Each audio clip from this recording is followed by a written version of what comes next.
In the world of high-stakes real estate, where fortunes are made and lost in the blink of an eye, one man's ambitions spiraled into a web of deceit that would shock an entire community.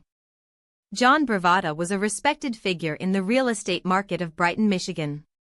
He was the mastermind behind the Bravata Companies, a sprawling enterprise which included the Billionaire Boys Club, that promised lucrative opportunities in real estate investment. With a charming smile and a seemingly endless supply of confidence, John didn't have to lure investors, they naturally gravitated towards him. The promise of lucrative returns was too enticing to resist. The early momentum fueled growth, which in turn attracted even more investors, creating a constant influx of capital. But behind the facade of success lay a darker truth. Bravata, along with his son Antonio, orchestrated a complex real estate investment scheme that defrauded investors out of millions. Their investment properties turned out to be either overvalued or, in some cases, non-existent. The allure of quick profits blinded many to the red flags waving in the wind over the Detroit River. Conterminously, the economy was on the brink of catastrophe, which culminated when Lehman Brothers filed for bankruptcy, sending the market into free fall. The world watched as the Dow plummeted to a record low, experiencing the largest single day-point loss in its history. Ineluctably, the housing crisis followed. It wasn't just the perfect storm, it was a cataclysm, and not very long after that, the Fed started looking into Bravata's operations. The U.S. Attorney's Office launched an investigation, and multiple victims surfaced, many of whom claimed to have lost their life savings. The evidence was damning, revealing a pattern of paying investors with funds from newer investors, which is the defining characteristic of a Ponzi scheme, and what would ultimately seal Bravata's fate. On May 12, 2011, the government unsealed an indictment charging John Bravata with conspiracy to commit wire fraud, which was followed by a superseding indictment charging both Bravatas. John was arrested as he was arriving in New York on a flight from Italy.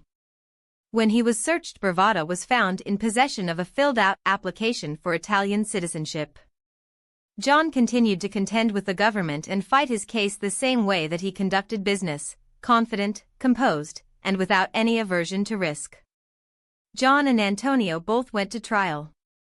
Only 2% of federal defendants go to trial, and when cases do go to trial, the conviction rate is sky-high. For context, in 2013, 83% of the federal cases that went to trial resulted in a conviction. However, a not guilty verdict would mean that they'd walk out of the courtroom as completely free men. It was an ultra-high risk, ultra-high reward situation, and the stakes couldn't have been higher, and were even further exacerbated by the fact that if they blew trial, they'd be looking at decades in prison, because defendants who are convicted at trial often face significantly harsher sentences. After a 3-week trial, the verdict came back guilty for both John and Antonio Bravata. Sentencing soon followed. Antonio Bravata received 5 years in federal prison and was ordered to pay $7 million in restitution. He was also found liable for securities fraud in a separate SEC case and was enjoined from future violations, and ordered to pay disgorgement and penalties in excess of $670,000. Antonio served at least a portion of his time at FCI Schuylkill, a medium-security federal prison in Pennsylvania. Antonio was released in May of 2018. But his story doesn't end there. While completing the final months of his prison sentence on home confinement, with the help of his still incarcerated father, Antonio Bravata set to work launching Primo World Ventures. Antonio drafted offering materials for Primo that were strikingly similar, in places, word for word identical, to offering materials issued by BBC Equities.